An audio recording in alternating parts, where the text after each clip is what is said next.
Everyone. Hello. Welcome to the information session for Safe Passage, Safe Blocks. This is a grant information session, just ensuring that everyone is here and at the right place and interested in the Safe Passage, Safe Blocks RFA. I am Vania Bowie, the Supervisory Grants Management Specialist for the OST office. I'm also joined by my colleagues, Deborah Eichenbaum and Alex Brown. We will be presenting the deck here today. We are also recording the information here today for future use. So we will go ahead and get started, and we will take the opportunity to answer some questions throughout. All right, so Safe Passage, Safe Blocks RFA. The government of the District of Columbia is committed to supporting students in preparing for a bright future. In service to that commitment, the district is seeking to support nonprofit organizations that provide students with high quality programming. The grant funds are provided through the American Rescue Plan. You'll hear us use that terminology, or ARP, and grant awards are contingent upon the availability of funds. The scope of the grant. The fiscal year 2022 Safe Passage, Safe Blocks RFA invites nonprofits with strong fiscal infrastructure with a history of managing federal funds to apply. In addition, nonprofits that have strong relationships to the community and have experience providing youth programs should apply. The RFA seeks to support nonprofits to scale and build Safe Passage, Safe Blocks programs in designated Safe Passage priority areas. The Safe Passage, Safe Block program will provide students safe routes to and after school and provide an after school program that allows students to develop skills to reduce aggression. The Safe Passage, Safe Blocks programs will allow schools, school staff, students, and Safe Passage staff to build and strengthen relationships in the surrounding communities.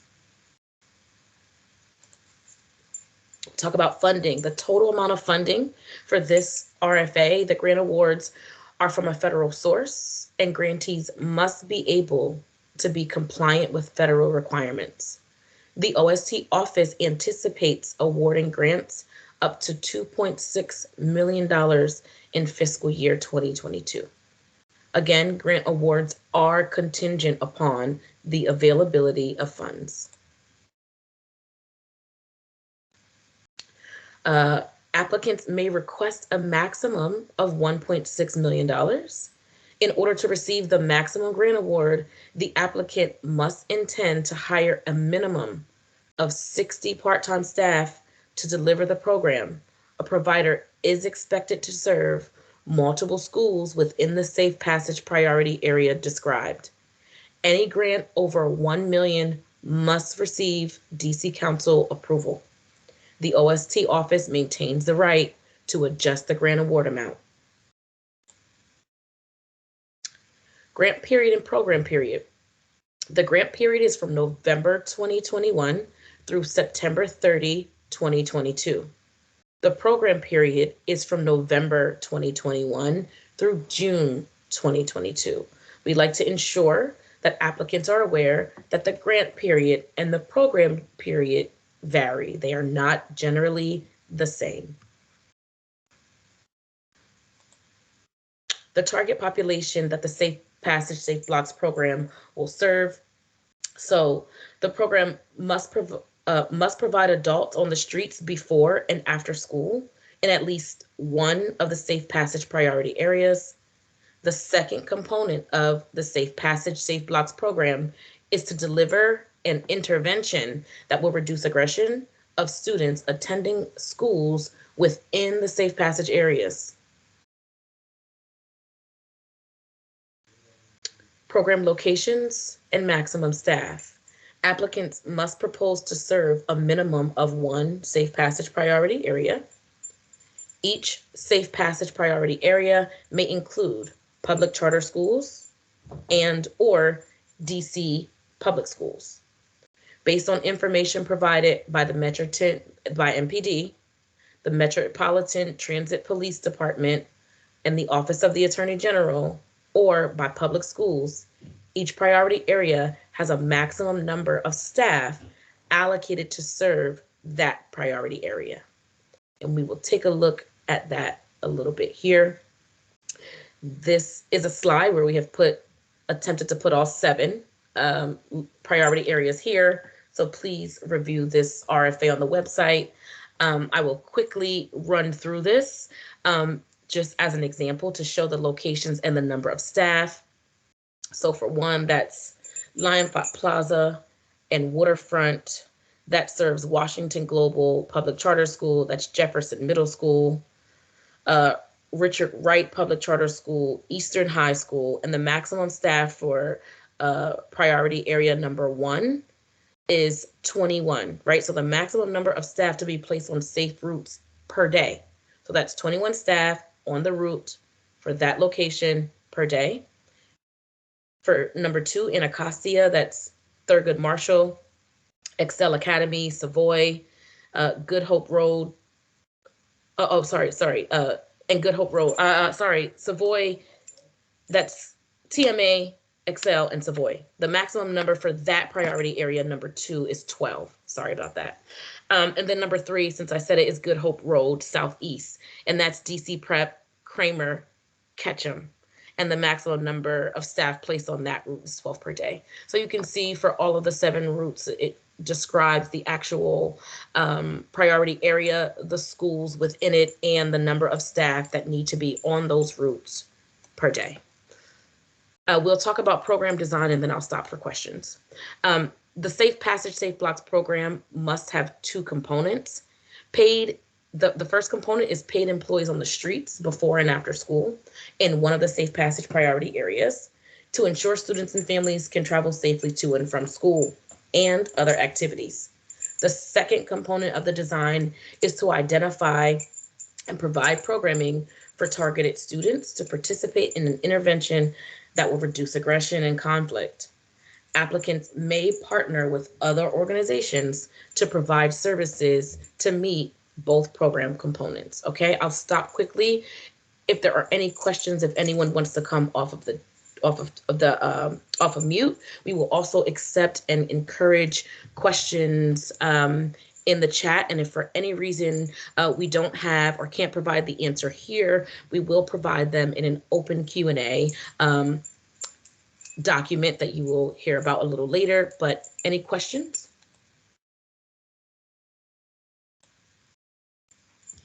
And could I just encourage everyone to put your names and your organizations in the chat so that we just know who's with us in the room. It's always good.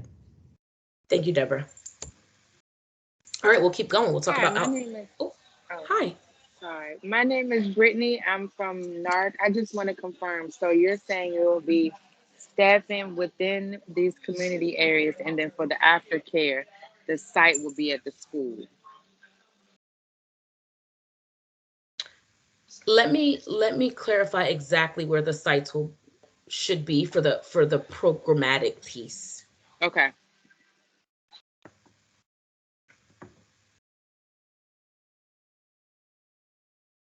I don't want to say anything that needs a caveat and we don't have it correct. So we will provide that exact answer in the Q&A document. Perfect question. Okay, thank you. Mm-hmm.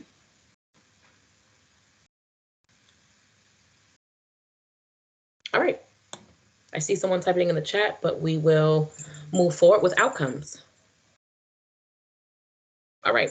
The applicant must describe how the program will achieve outcomes in the 2 target populations described. Examples of outcomes may include, but are not limited to, increase in student school attendance, decrease in school-based violent incidents, students reporting an increased feeling of safety as they travel to and from school and school-based activities. The community has an increased sense of connection to the school and the applicant, and preference may be awarded to applicants that obtain more than one outcome.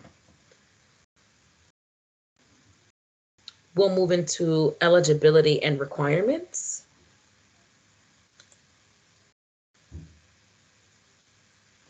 All right. Organizations should have a history of managing federal funds. If the applicant is a prior Learn 24 grantee, the applicant must be compliant with all prior grant agreements. I'll say that at the front end. Here are some organizational requirements that we'd like to speak to. Again, everything is fleshed out in the actual RFA. Organizations must have a 501c3 nonprofit status as determined by the Internal Revenue Service for a minimum of 2 years at the time of submission. Applicant must submit the 501(c) designation letter from the IRS. Organizations must be incorporated and registered to operate in the district and provide valid DCRA basic business license, a DCRA certificate of good standing, and an Office of Tax and Revenue Clean Hands certificate.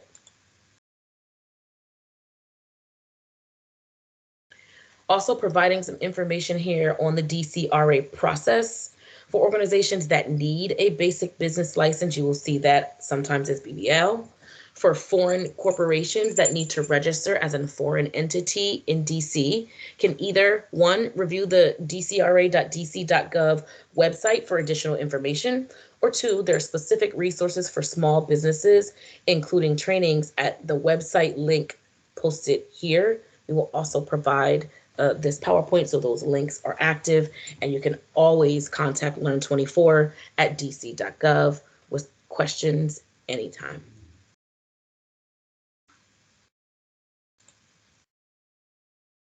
Financial requirements. Applicant must show a strong history of managing federal funds or demonstrate the ability to manage federal funds.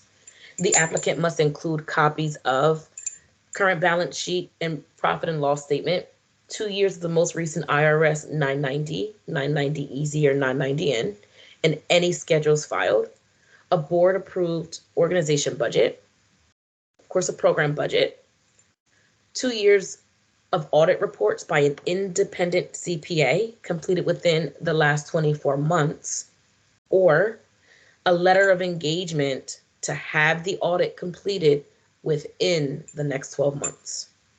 Grantees must have financial management protocols to comply with federal regulations. That's 2 CFR 200.302B, and have cash management procedures and written allowability procedures. There are some grant fund limitations. Grant funds may not be used with other District of Columbia grants to serve the same students in the same program at the same locations. There are requirements for the purchase of equipment and computing devices. Per federal regulations, if an applicant plans to use grant funds for equipment or computing devices, please describe the specific purchase and the need for the equipment or computing devices. These are two that we are talking about here in regards to grant fund limitations. There is a full list in the RFA. Program expenses. Grant funds awarded must be applied to direct program costs, such as staff salaries and benefits, program supplies and materials, curricula, program evaluation, staff time and expenses related to procuring background checks, staff time for data entry, reporting, accounting costs, and other related expenses, cleaning supplies, and of course, PPE. We also, if you have it, please provide the Nonprofit Fair Compensation Act of 2020, the NICRA. It's a negotiated indirect cost rate. So if an applicant would have it, please provide that as well. And it's also listed in the RFA. All right, so that was a lot about sort of the overview of the scope, sort of the expenses and finances of the program. If there aren't any questions at this juncture, I will transition to Deborah, who will talk a bit more about the application and reviews and other processes.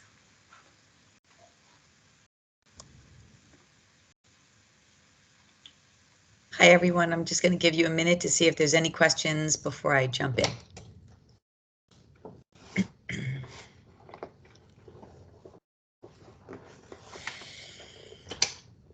Okay, let's go to application.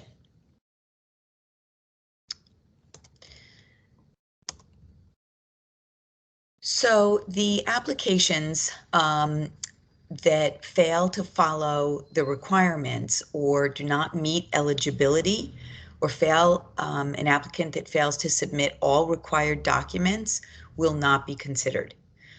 Applications and attachments must be submitted by Tuesday, October 12th at 5 p.m. Successfully submitted applications will receive a confirmation notice via the browser upon completion. Applicants should print the confirmation as evidence of submission. The applications without a confirmation or without evidence of submission, late applications or incomplete applications will not be reviewed. You can take a screenshot or even a photo on your phone of that confirmation if you have any problems, just as an additional confirmation. Submissions with any missing application attachments are considered incomplete and will not be reviewed. For example, we ask for an organizational budget. Please provide that organizational budget. Provide all of the documents that are listed as required unless they are optional, like a NICRA. If you don't have a NICRA, you do not need to provide one. The application will not be reviewed if an applicant fails to submit all required documents. Additional documents not requested will not be reviewed and will be removed from the application materials. Documents that exceed the page limitations will not be reviewed.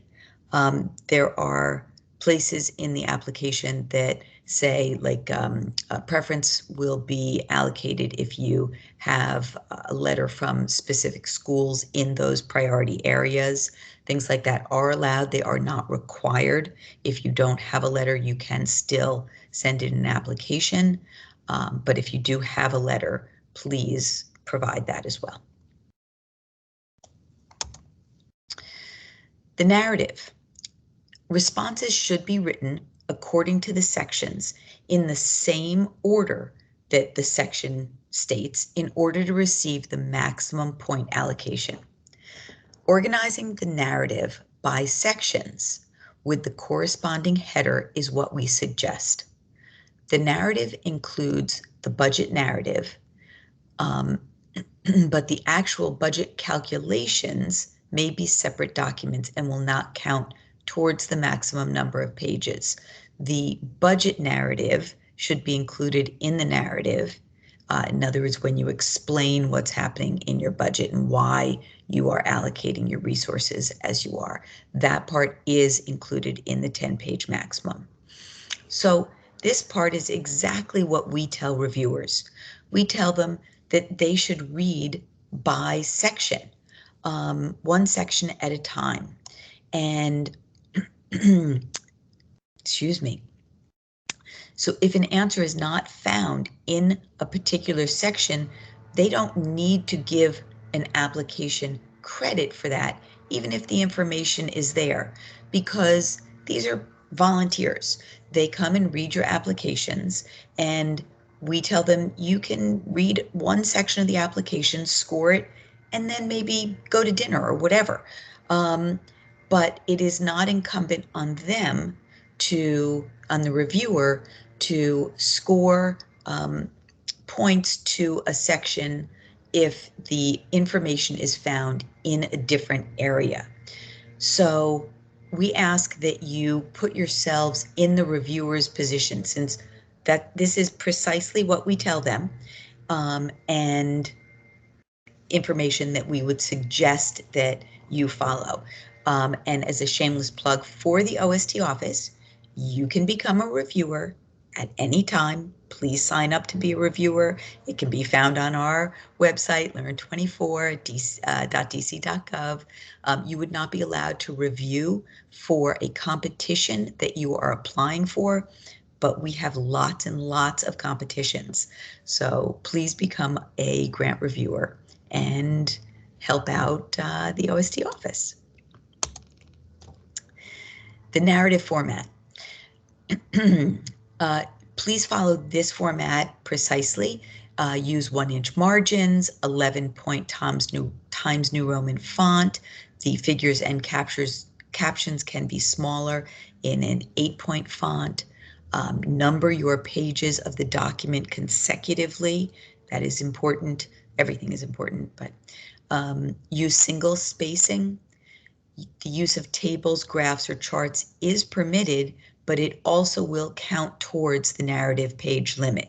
So if you're putting graphs in there, please make sure that they're relevant and necessary to take up that those page numbers. And it's a 10-page maximum. So as I said, all of these details are important. Please follow the directions that we provide.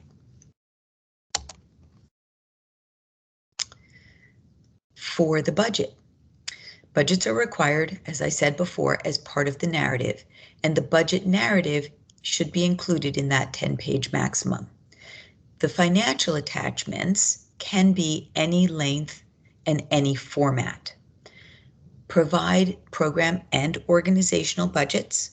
The organizational budget should be a current organizational budget approved for this year or for FY22. If you have it already.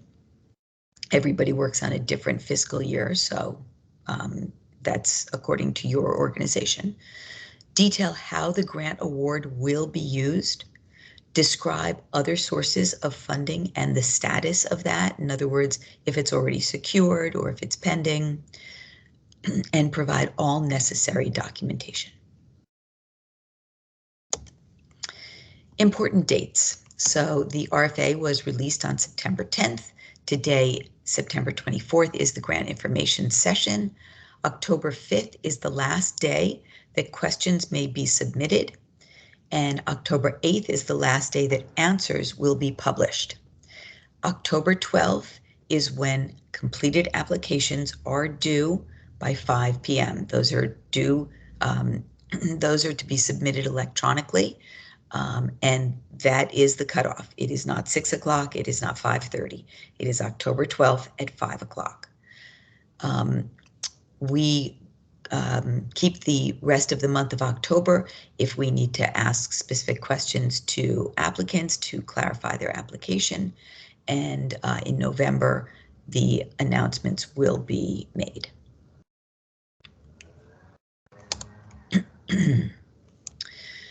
Submit any questions you have to the email here, rfa.sy21-22@dc.gov. Submit those no later than October 5th.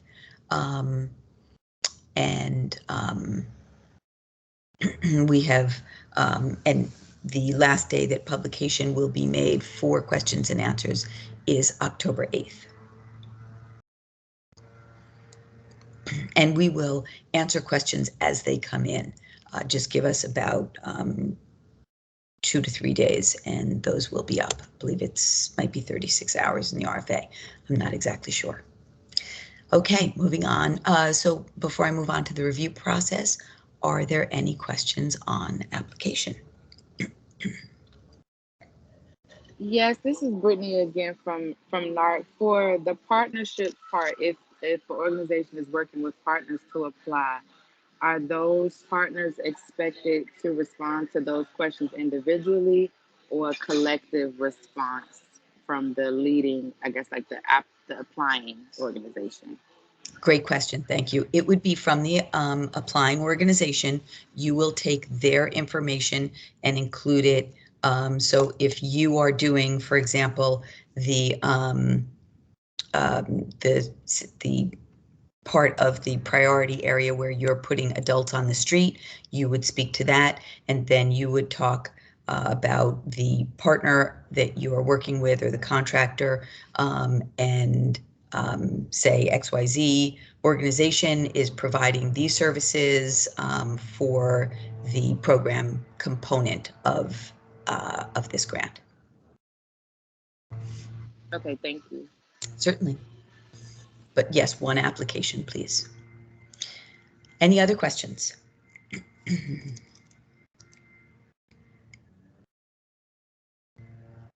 Okay, I apologize for my scratchy voice today. Thank you for bearing with me. So about the scoring rubric, the rubric is attached to the application. It is at the back of the application. It is public. The rubric consists of 4 sections, in that it is, each is listed separately. So it's number, they're scored from 1 to 4.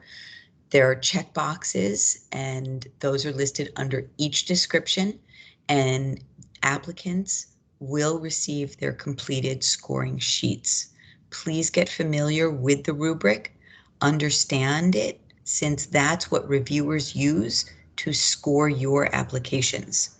You should read the rubric in conjunction with the narrative questions.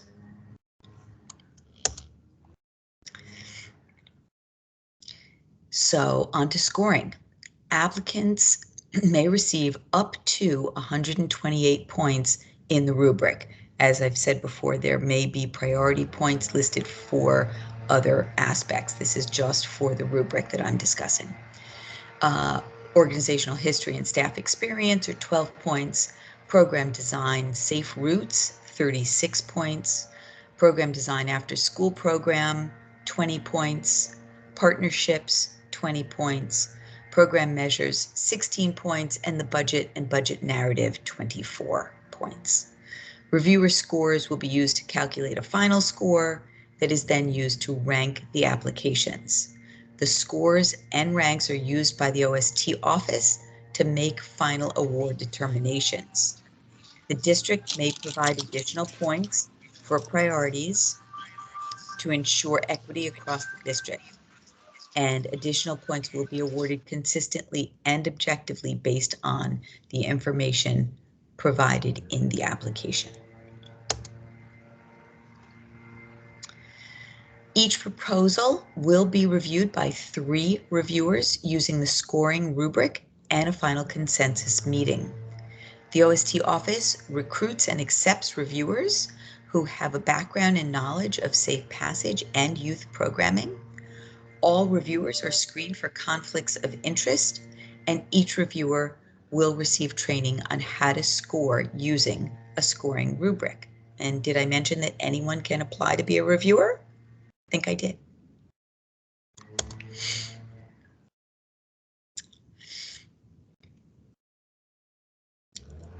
Notification of awards. All applicants will be notified via email about the status of the award by November 2021 or earlier.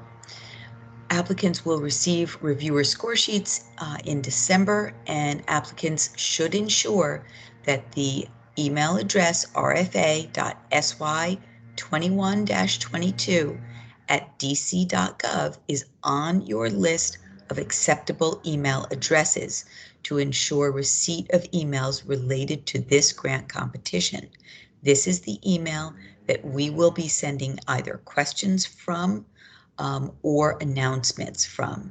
The emails will go to the person listed as the point of contact in your cover sheet.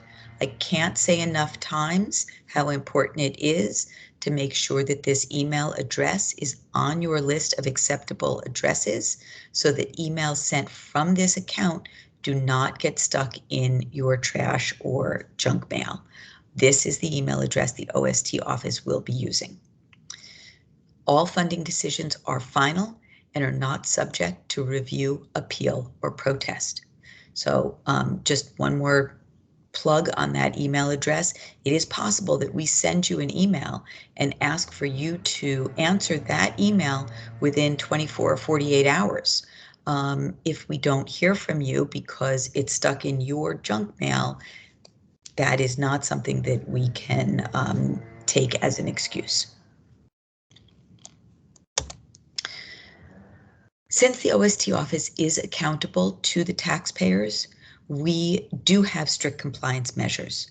We also work very closely with our grantees to make sure that they are able to comply, and we try and ease the burden of these compliance measures whenever possible. We believe in an open door policy. We're happy to talk or answer questions at any time, and we actually pride ourselves on being responsive and available. So we know that, like I said, we do have strict compliance measures, but we're happy to help you out in any way that we can.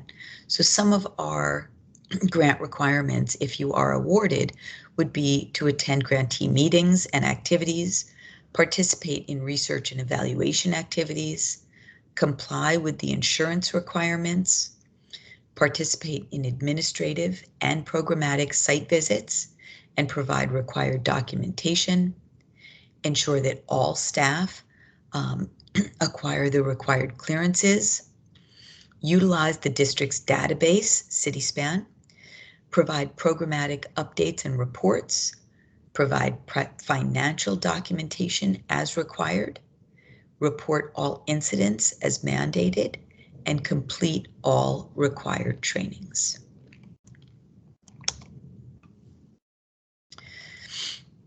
Training and certification. All staff must complete the following trainings organized by the DME. The trainings include de-escalation training, restorative justice practices, youth development, and conflict mediation and resolution.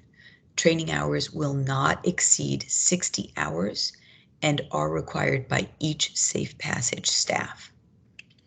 In addition, grantees must have staff participate in all trainings required by the schools that are within their Safe Passage priority area.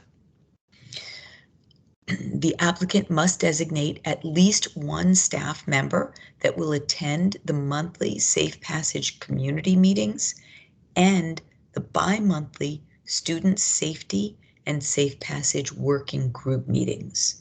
There are other requirements such as mandated reporters, bullying prevention policies, etc., and those are listed. For attendance, grantees will be required to track student and staff attendance through a digital system or sign-in sheets. These sheets must be submitted monthly to the OST office or as requested.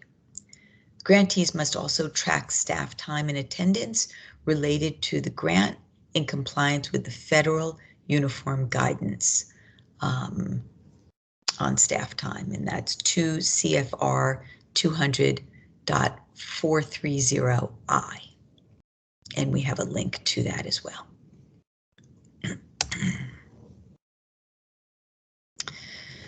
So application tips. Please make sure that someone can read the narrative and understand what the youth will experience. What does it feel like to be a part of both the program and the Safe Passage route that you're creating? It's always best to write it early and ask a friend or even a board member to read the application and score it using the rubric, and ask them to be tough. They're not doing you any favors if they're just reading it and saying, oh, great job, great job. It's important to read the RFA carefully, not just the questions in the narrative. Use the rubric when responding to the questions asked, since that's exactly what the reviewers will be using. Make sure the application exactly follows the order in the RFA. Do not submit documents or materials that are not requested because they will not be reviewed. Please, in the budget narrative, show your detailed math and base that on each line item in the budget. And avoid general language. We ask that you be detailed and specific when talking about the activities, the schedule, and the community connection and other revenue streams. This is the email address once again. Please, any questions that you have, send that to that email address. And any questions?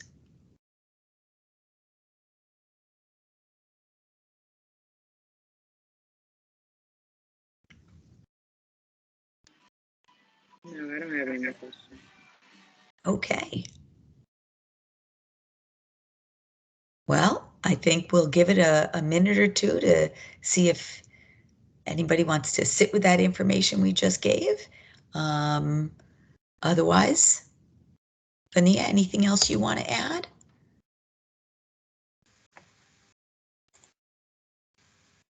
No, thank you, Deborah. Thank you all for attending. Thanks, Alex. Again, if there are any questions, feel free to use this email address to ask any questions. We will post the live, the questions and answers as stated in the dates. Feel free to reach out in the meantime with any questions. This will also be posted and is recorded. Thank you very much for your time today, and have a great Friday and a great weekend. Thank you all. Thank you. Thank you.